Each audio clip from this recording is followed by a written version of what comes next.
Hello, everyone, and welcome to another episode of the Babes Who Manifest podcast. I am your host, 𝗦𝗢𝗖𝗜𝗔, aka the Gratitude Chick.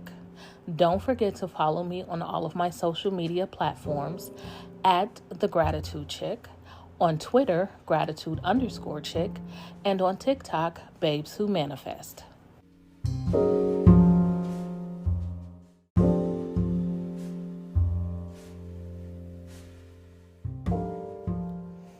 Hello, everyone, and welcome back to another reading of The Power of Your Subconscious Mind. We are on I've been doing the 21 days of thankfulness too much. We are on chapter number 12. Chapter 12 is called Scientists Use the Subconscious Mind. That's the title. So if you're new, just know that I read a chapter, an episode, and give my own commentary. You don't have to agree, but I do give my own commentary. If you don't agree and you want to talk about it, drop down in the comments and let me know. Let's have a dialogue. So, chapter number 12. Many scientists realize the true importance of the subconscious mind. Edison, Marconi, Kettering, Poincare, Einstein, and many others have used the subconscious mind. It has given them the insight and the know-how for all their great achievements in modern science and industry. Research has shown that the ability to bring into action the subconscious power has determined the success of all the great scientific and research workers. An instance of how a famous chemist, Friedrich von Stradonitz, used his subconscious mind to solve his problem is as follows. He had been working laboriously for a long time trying to rearrange the 6 carbon and the 6 hydrogen atoms of the benzene formula, and he was constantly perplexed and unable to solve the matter. Tired and exhausted, he turned the request over completely to his subconscious mind. Shortly afterward, as he was about to board a London bus, his subconscious presented his conscious mind with a sudden flash of a snake biting its own tail and turning around like a pinwheel. This answer from his subconscious mind gave him the long-sought answer of the circular rearrangement of the atoms that is known as the benzene ring. How a distinguished scientist brought forth his inventions. Nikola Tesla was a brilliant electrical scientist who brought forth the most amazing innovations. When an idea for a new invention came into his mind, he would build it up in his imagination, knowing that his subconscious mind would reconstruct and reveal to his conscious mind all the parts needed for its manufacture in concrete form. Through quietly contemplating every possible improvement, he spent no time in correcting defects and was able to give the technicians the perfect product of his mind. He said, invariably, my device works as I imagined it should. In 20 years, there has not been a single exception. How a famous naturalist solved his problem. Professor Agassiz, a distinguished American naturalist, discovered the indefatigable. Now, I got to go find out what this word means. Hold a moment, please. Indefatigable. Sorry. It says adjective of a person or their efforts persisting tirelessly. An indefatigable defender of human rights.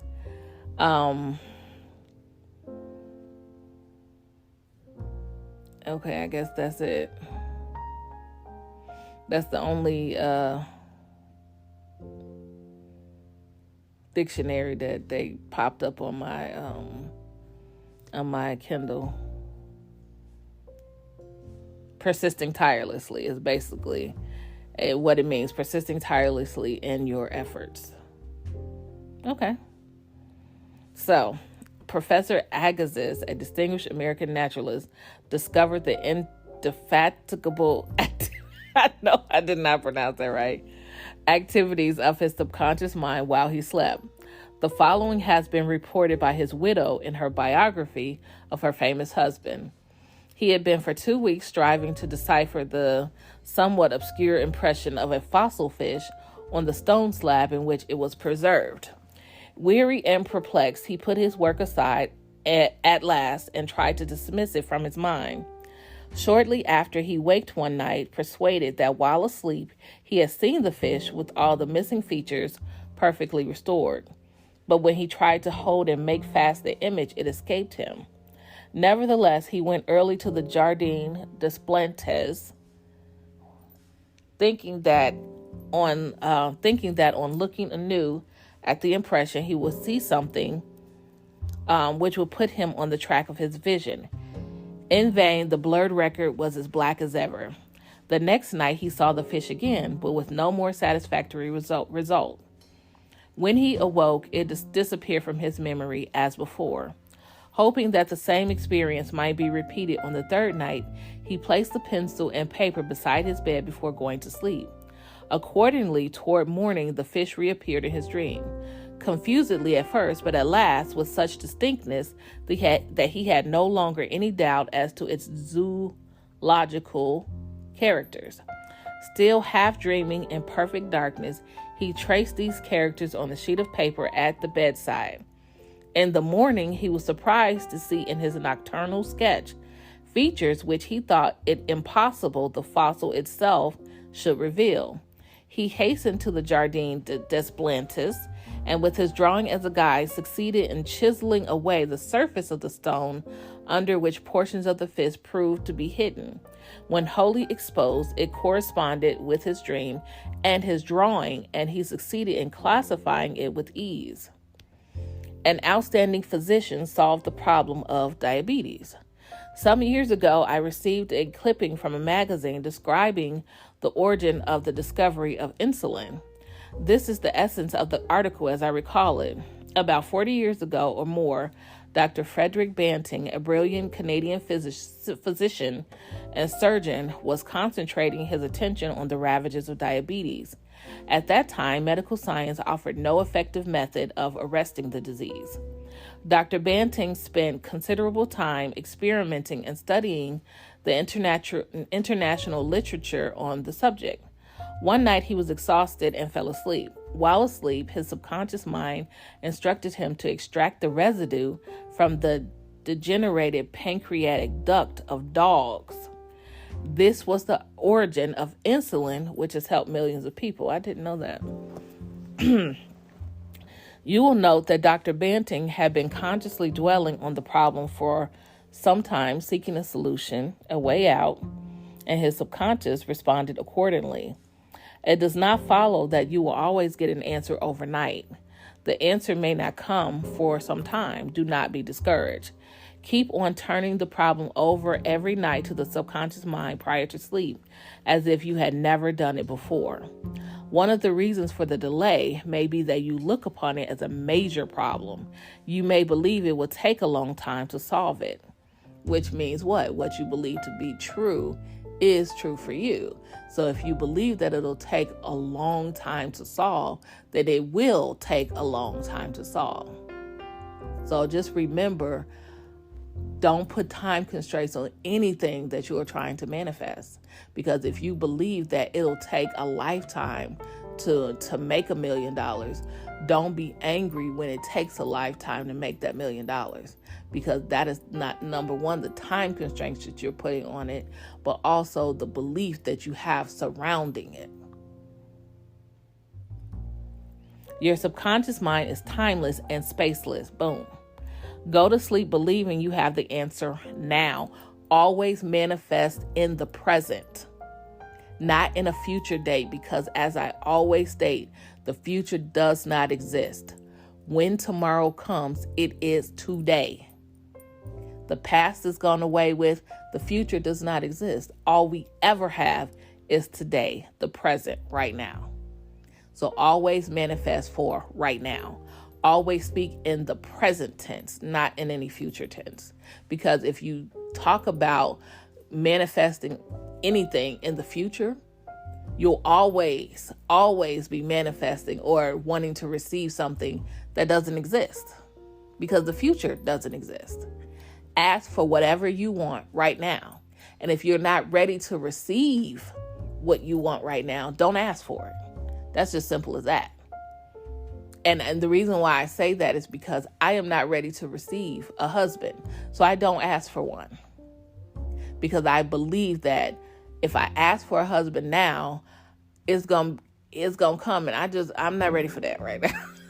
Yes, I am 45. Yes, I'll be 46 in 3 months. I'm still not ready for it. When I am ready, I will ask.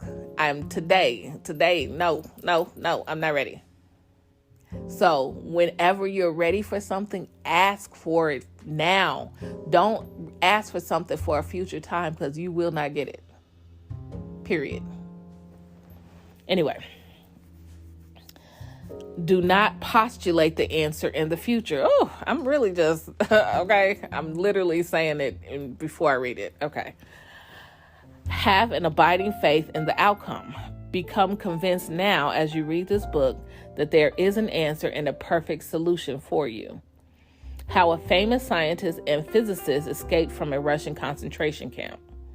Dr. 𝗦𝗢𝗖𝗜𝗔, a member of the Rocket Society and an outstanding research electronic engineer, gives the following condensed summary of how he used his subconscious mind to free himself from certain death at the hands of brutal guards in a Russian prison camp coal mine. He states as follows: I was a prisoner of war in a coal mine in Russia, and I saw men dying all around me in that prison compound. We were watched over by brutal guards, arrogant officers, and sharp, fast-thinking commissars. After a short medical checkup, a quota of coal was assigned to each person. My quota was 300 pounds per day. In case any man did not fill his quota, his small food ration was cut down, and in a short time, he was resting in the cemetery. I started concentrating on my escape. I knew that my subconscious mind would somehow find a way.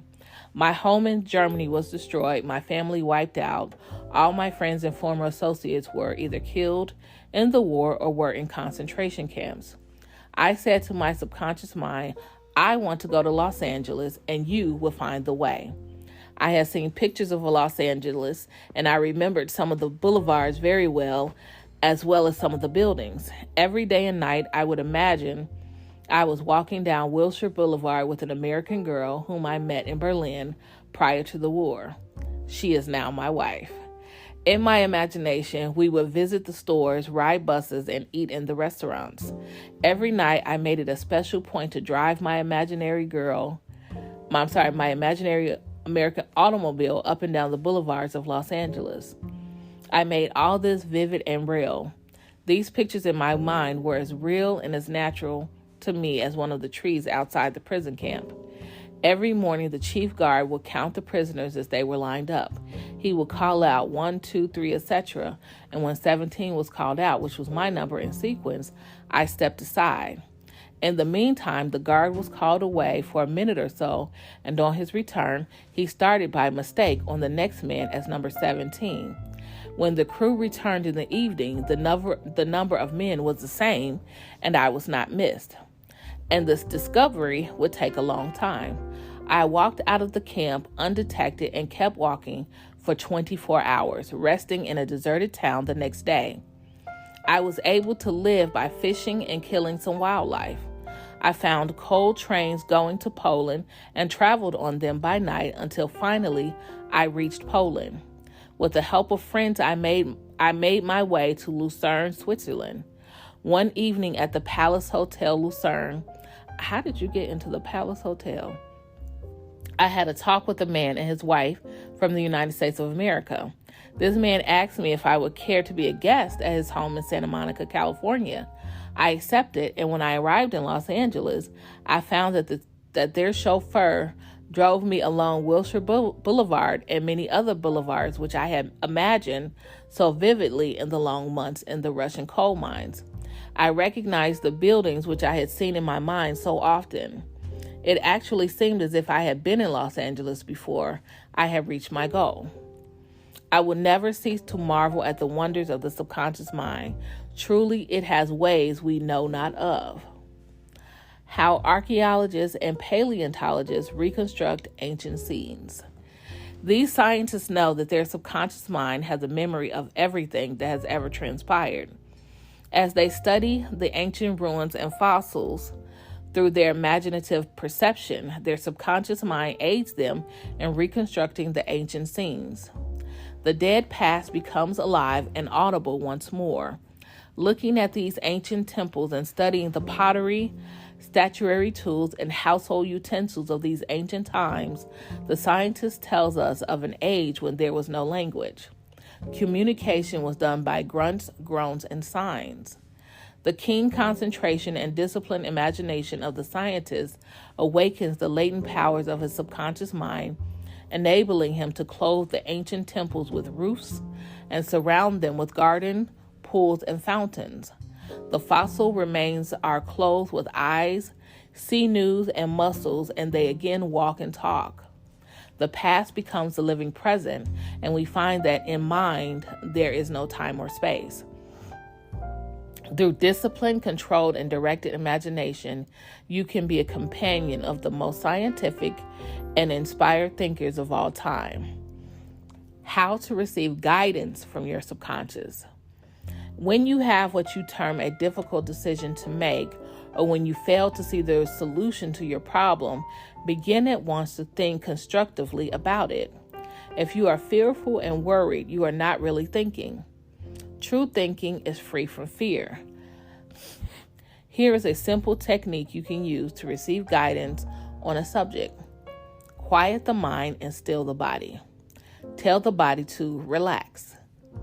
If you have listened to any of my guided meditation, you will know that throughout the guided meditation, I tell you to relax.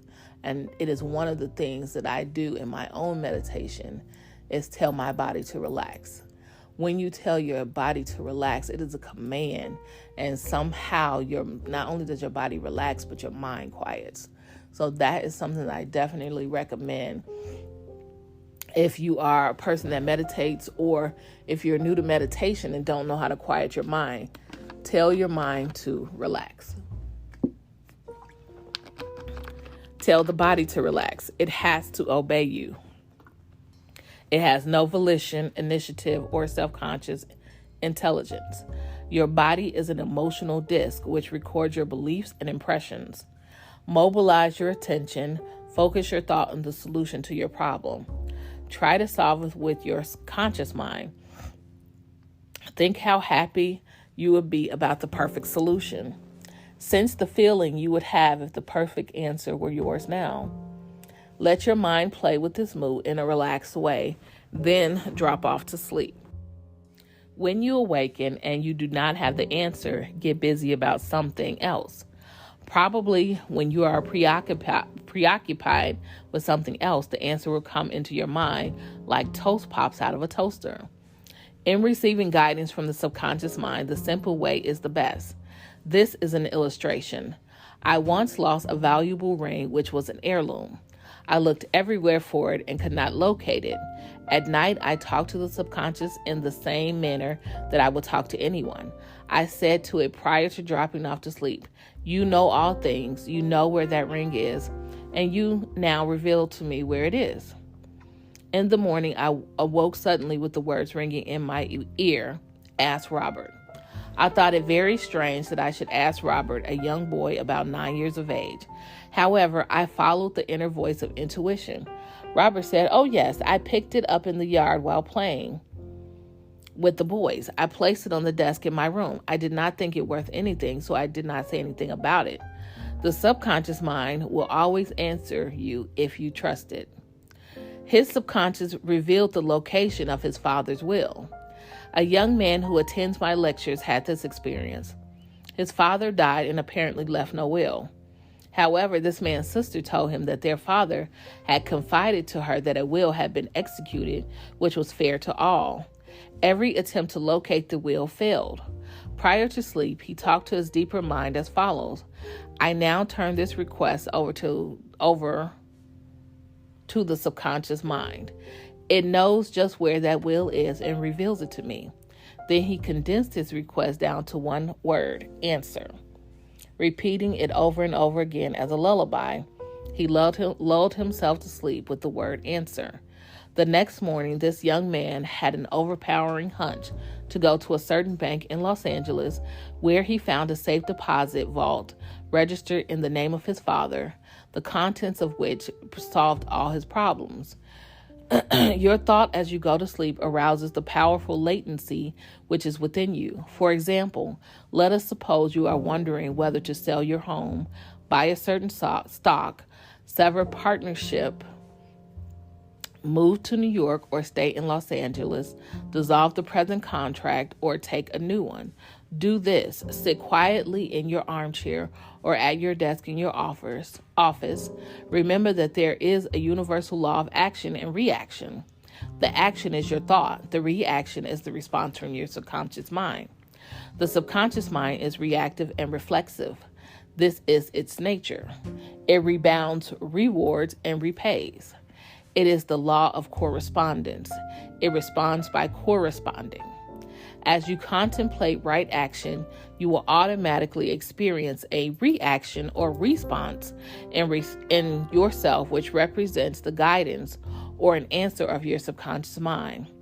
In seeking guidance, you simply think quietly about right action, which means that you are using the infinite intelligence resident in the subconscious mind to the point where it begins to use you. From there on, your course of action is directed and controlled by the subjective wisdom within you, which is all-wise and omnipotent. Your decision will be right. There will only be right action because you are under a subjective compulsion to do the right thing. I use the word compulsion because the law of subconscious is compulsion. The secret of guidance. The secret of guidance or right action is to mentally devote yourself to the right answer. Until you find its response in you, the response is a feeling, an inner awareness, an overpowering hunch, whereby you know that you know. You have used the power to the point where it begins to use you. You cannot possibly fail or make one false step. While operating under subjective wisdom within you, you will find that all your ways are pleasantness and all your paths are peace. This was a pretty good chapter. Tell me what you guys think of it and what you got out of it. There were quite a bit of, receipts of, people from the past using their subconscious mind to get further in their field of study, to create things. I think it was very powerful because it shows that no matter the age, no matter the time in history, that the subconscious mind is kind of a sustaining force that will help you create the life that you want. So I definitely would advise to get further in touch with your subconscious mind. One of those ways is through meditation, and start creating your life. Start building your assumptions. Do all of those things. Use your, your affirmations to help build your assumptions through your subconscious mind. We have been given every power and every right under the universe to create the lives that we want. We have not because we ask not and we don't believe. You have to change that. I hope that you guys have a blessed day. Don't forget to add gratitude as a daily practice in your life. I promise you, your life will change once you add the daily practice of gratitude. Have a blessed day.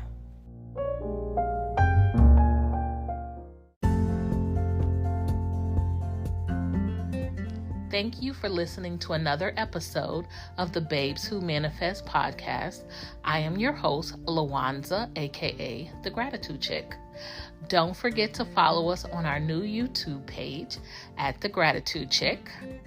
Make sure to click in our description box for a good deal on starting your own dropshipping business with Shopify.